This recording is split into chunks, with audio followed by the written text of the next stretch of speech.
My name is Elizabeth Wilson, and I'm 35 years old. I work as a senior manager at a large accounting firm.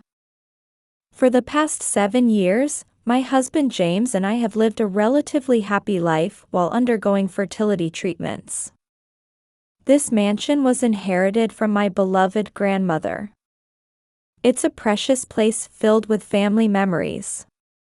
Our colonial-style home stands in a quiet residential area of Greenwich. The white exterior walls and deep green shutters create a beautiful facade that's admired throughout the neighborhood. Entering through the front door, the living room opens up to the right, where family photographs chronicling our history are carefully displayed. The antique wooden frames, chosen by my grandmother Martha, elegantly line the walls, telling the story of our lives. The most eye-catching among them is my parents' 40th wedding anniversary photo. Taken last year, both my parents are beaming with joy in the photograph.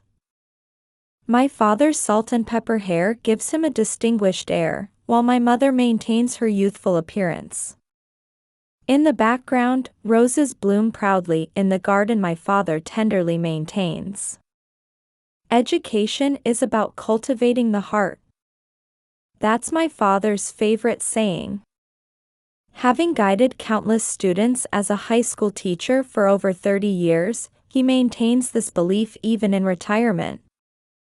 Though gentle-natured, he's strict when it comes to family discipline. These days, he enjoys a peaceful retirement tending to his garden and reading.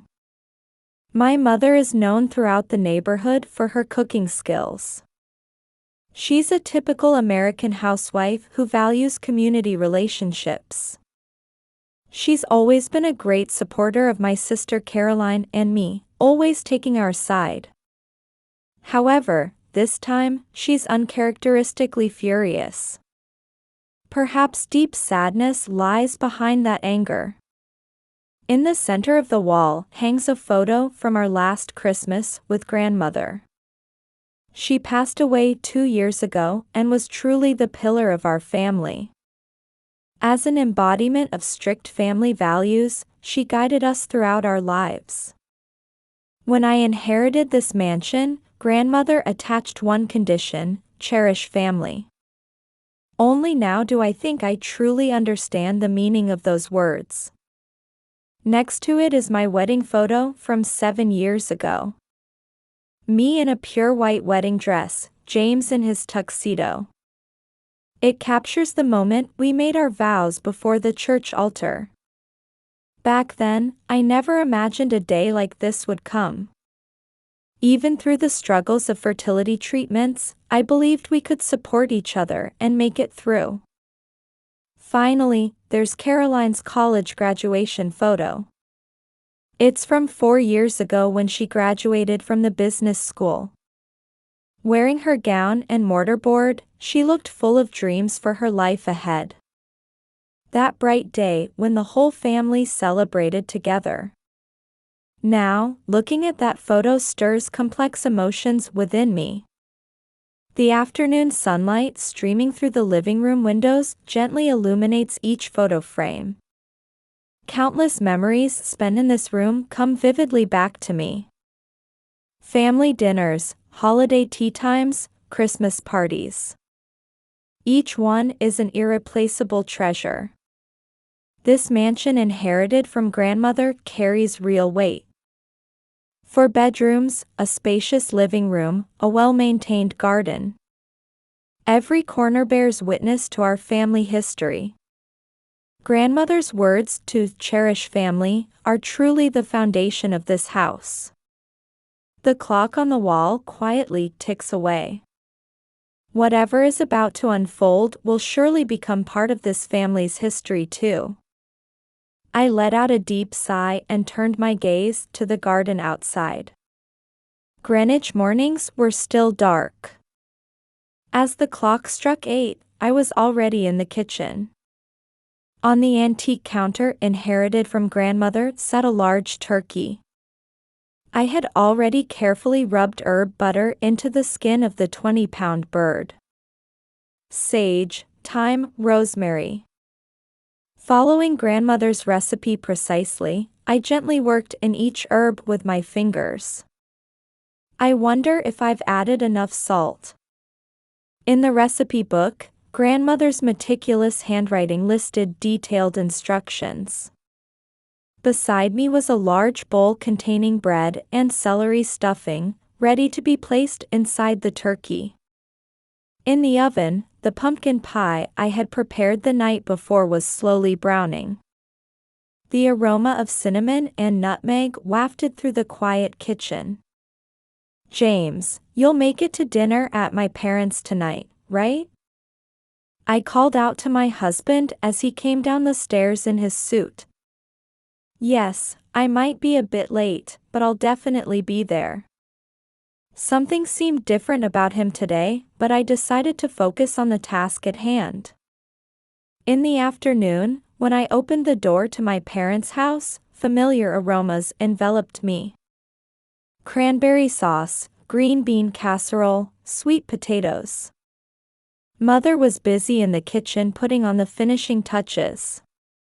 Her aproned figure moved busily about. The dining table was set with an Irish linen tablecloth inherited from grandmother, laid with silver cutlery and bone china. It was a testament to our Thanksgiving dinner tradition, passed down through 4 generations. By the fireplace, Father was carefully rearranging the firewood. The flames crackled softly, casting warm light throughout the room. "Have you heard from Caroline?" Mother asked casually while helping me with the table setting. "No, she seems to be busy lately." At those words, Father's hands seemed to pause for a moment. At 6 o'clock, the old brass doorbell rang with its deep tone. "Oh, who could that be?" Before Mother's words faded away, the heavy wooden door opened.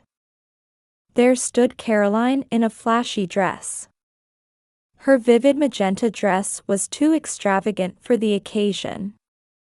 And behind her stood my husband, James. For a moment, time seemed to stand still.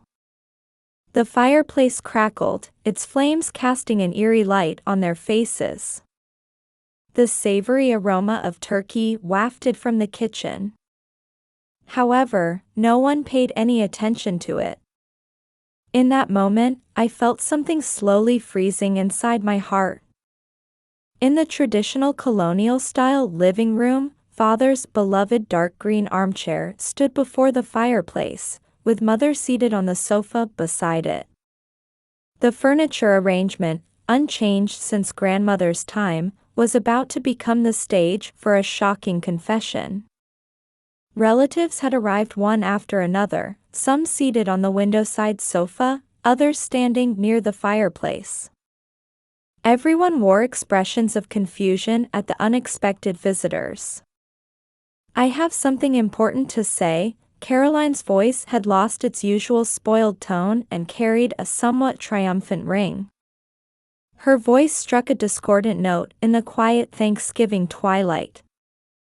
"After dinner, perhaps." Before I could finish speaking, Caroline made her proclamation loudly. "I'm pregnant with your husband's child, so you need to get divorced." At that moment, the silver serving dish fell from Mother's hands, hitting the floor with a dull thud. It rolled irregularly across the fine carpet. Father rose sharply from his place by the fireplace, causing the flames to flicker wildly. Our aunts and uncles stood frozen like figures in an old photograph. Our cousin Emily stood motionless, both hands covering her mouth. James looked down at me with a smirk and said, "You're useless to me now." Those words sank into the heavy atmosphere. The family photos on the wall seemed to silently watch over the scene. 7 years of fertility treatments. And now, this moment. It all felt like a nightmare that couldn't be real. Yet my voice rang out surprisingly calm. I won't divorce you. At those words, Caroline and James's expressions froze. The fireplace flames flickered greatly, illuminating their pale faces. The shadows cast by the fireplace flames drew irregular patterns on the wall. As the weight of Caroline's confession still hung heavily in the room, I slowly reached for the side table. Mother's precious crystal wine glass. I picked up the glass and took an elegant sip. The deep flavor mysteriously helped keep my mind clear amid the chaos. Settling deep into the expensive leather chair, I surveyed the living room inherited from grandmother. The savory aroma of turkey still lingered faintly. I wore a gentle smile. At that expression, Caroline's eyes flickered with fear. Caroline, sit down. My voice broke the silence like a bell ringing through frozen air. Dinner is ready. My casual manner, as if this were just an ordinary conversation, clearly unsettled Caroline. Her flashy magenta dress glowed unnaturally in the firelight. What? Why are you acting like this? Her voice trembled. The triumphant expression from earlier was slowly crumbling. Mother's dropped serving dish still lay on the floor. Setting down my wine glass gracefully, I began my quiet explanation. The small sound of the glass touching the table rang remarkably clear in the tense atmosphere. Let me explain why I won't divorce. Caroline reflexively raised her voice. The arrogance from earlier had vanished from her tone. Why? You no longer have a husband. Think about it, I continued calmly. If I divorce, what do you think will happen to you both? The fire crackled once more. I could sense our aunts and uncles holding their breath. Our parents stood frozen in place. Yes, you think if I agree to the divorce, you'll be able to build a happy home together, right? At my words, Caroline's eyes momentarily lit up with hope. But it was only fleeting. But the reality is different. My gaze turned to James. I could see his expression tighten slightly. James has $5 million in debt. Those words froze the air in the room. Father stumbled against the wall for support, while Mother let out a small cry. The color drained from Caroline's face. By refusing divorce, James legally remains my husband. While I spoke cheerfully, James stared at the floor beside me, unable to hide his anxiety. I could see thin beads of sweat on his forehead. In other words, Caroline, you'll be a single mother who got pregnant with your beloved man's child. My sister's face gradually turned pale. The image of the spoiled youngest child, once doted on by our parents, was slowly crumbling. Earning $15 an hour, raising a child alone. Can you imagine it? I heard Father let out a heavy sigh. Mother covered her face with both hands, shaking her head slightly. By not divorcing, I'm ensuring you both will go through hell. That's my choice. Before the words had barely finished, Caroline's legs gave way. Still in her expensive dress, she collapsed onto a nearby sofa. Her makeup was running, black tears beginning to streak down her cheeks. But James said he'd make a new home with me. To my sister's feeble whisper, I coolly retorted. A new home? You mean a life being chased by debt collectors? I'll figure something out about the debt. James cut in anxiously. His voice lacked its usual confident ring. Figure it out how? At the casino? Or with new debts? At my words, he was completely lost for words. Caroline covered her face with both hands, her shoulders shaking. Her tears were staining the expensive sofa upholstery. "Shall I explain the reality you're about to face?" Speaking slowly, I pressed on. Our parents trembled at each word. A father who can't even pay proper child support. The cold stares you'll face as a single mother. Say goodbye to your lavish lifestyle. Each word crushed Caroline's spirit further. Father clenched his fists by the fireplace, while mother had begun to sob quietly. And most importantly, I stood up, still holding my wine glass, and stood before Caroline. "As long as I don't divorce, James remains legally my husband. Your child will legally be, well, the child of an affair." At that moment, Caroline's sobs echoed through the room. "James," father's voice cut through the heavy air. "How dare you do this to my daughters?" Clenching his fists tightly, father walked toward James. The veins on the back of his hands trembled with anger. A fury he had never shown before his students was now swelling beyond control. "Get out! Get out of this house right now!" Father shouted, pointing at James with a trembling finger. Mother watched Caroline while crying, her eyes mixing disappointment in her once proud daughter with deep sadness. Occasionally, she held her head and sighed softly. Caroline remained collapsed on the expensive sofa, still sobbing. Her flashy magenta dress was now completely wrinkled. Her makeup-ruined face was marked with black tear stains. The untouched turkey. The cooling pumpkin pie. The Thanksgiving traditions had completely fallen apart this night. A week later, one morning, strange men began arriving at my doorstep one after another. Though they wore suits, their demeanor clearly conveyed threat. They were debt collectors. In the parlor, James responded to them with a pale face. "Please wait a little longer. I'll definitely pay." While my husband pleaded with a trembling voice, I calmly observed the situation from behind, wine glass in hand. The debt collectors' voices grew increasingly aggressive day by day. Small altercations at the doorstep became a daily occurrence. I could sense the neighborhood's opinion of us gradually changing. Meanwhile, Caroline had moved to a cheap apartment on the other side of Greenwich.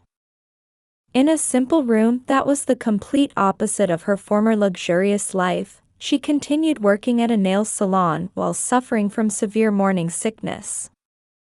Having sold off her clothes from fancy boutiques, she now endured long hours of work in cheap dresses.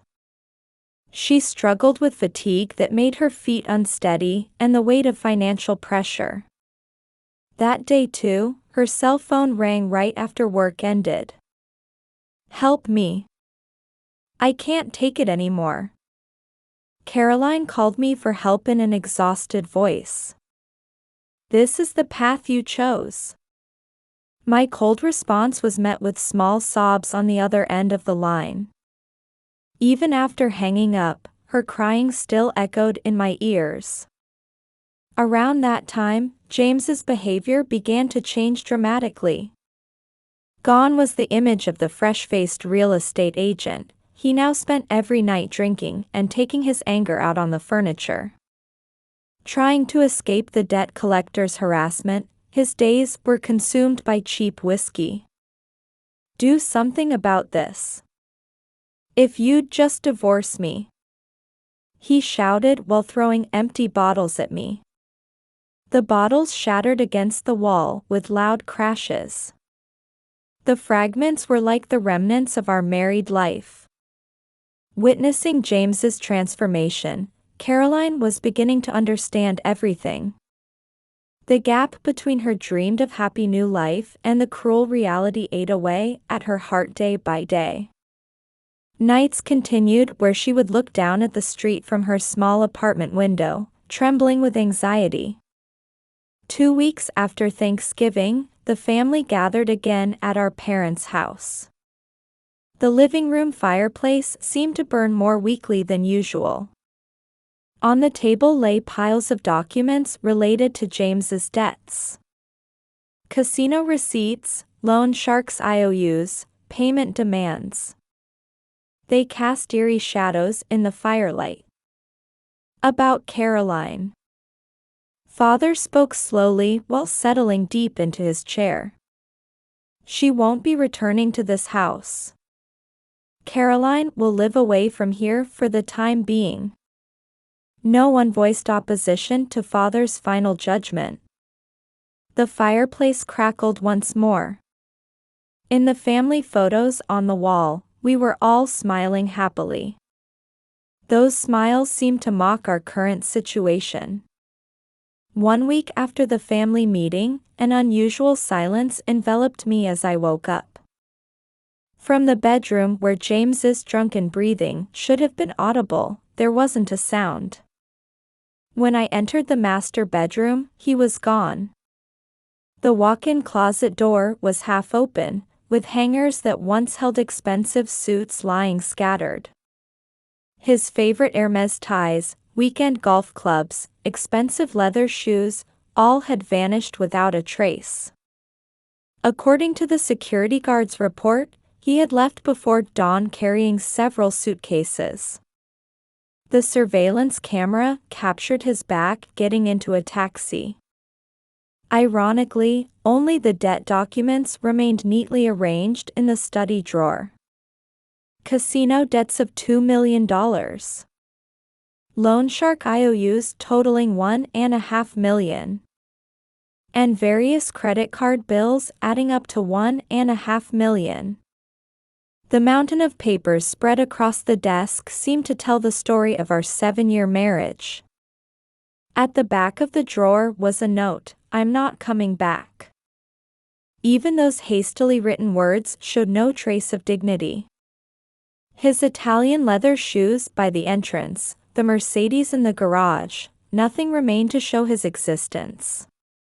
In the misty garage, I smiled slightly. All according to plan. Around that time, Caroline was living alone in an apartment in an old residential area on the opposite side of Greenwich. The dirty 30-year-old apartment bore no resemblance to her former luxury condominium. The elevator was prone to breaking down, and the hallway fluorescent lights were constantly dim. A second-hand microwave sat in the kitchen corner, with a cheap plastic closet against the wall. Her high-end cosmetics from department stores had been replaced with discount drugstore products. In the corner of her small room lay piles of baby items collected from local thrift shops. A used crib with slight dents, yellowing swaddling clothes, and faded baby clothes. Everything testified to her downfall. The refrigerator contained only supermarket sale items. Elegant dinners at fancy restaurants had been replaced by microwaved frozen meals. Every night, with an expression worn from morning sickness and work fatigue, she would gaze at the city lights through her small window. At the nail salon, her regular customers now gave her cold looks. Rumors of her being a pregnant single mother had become the talk of the town. After 10 hours of standing at work, she would return to her apartment with heavy steps. In her room without air conditioning, only a cheap fan spun lonely. Meanwhile, my life had regained its peaceful routine. In this mansion inherited from grandmother, a new rhythm of life was gradually taking shape. On weekdays, I lead audit engagements for major corporations as a director at the accounting firm. In my first major project after promotion, I earned tremendous client trust. My reputation on Wall Street soared, and I was featured in industry magazines. The Manhattan skyline visible from my office window seemed to celebrate my new success. In the evenings, I enjoy reading by the fireplace, and on weekends, I tend to the roses in the garden. Using the gardening techniques learned from Father, I carefully prune each plant. The deep red blooms of a Dame de Coeur, the elegant pink of a Pierre de Ronsard, the pure white petals of iceberg. Each shows a different face as they color the garden. Mother occasionally visits with homemade pumpkin pie. Father silently helps with my gardening. Our wounded family bonds were healing, slowly but surely. And in the twilight hours, I spend my favorite time on the garden terrace. I pour fragrant Earl Grey tea into my favorite Wedgwood bone china inherited from grandmother. The climbing rose new dawned blooms on the white pergola like a pale pink crown. The early summer breeze carries the sweet scent of roses. The Heritage and A. Graham Thomas's roses I've tenderly nurtured grow more radiant in the sunset light. The sky turns crimson, its light gently embracing the garden's flowers. Holding my teacup, I wear a peaceful smile. The past turmoil feels like a distant memory. Life is interesting, isn't it? My soliloquy echoes quietly in the twilight garden. Choices come with consequences. Those words dissolved into the crimson sky, watched over by the roses.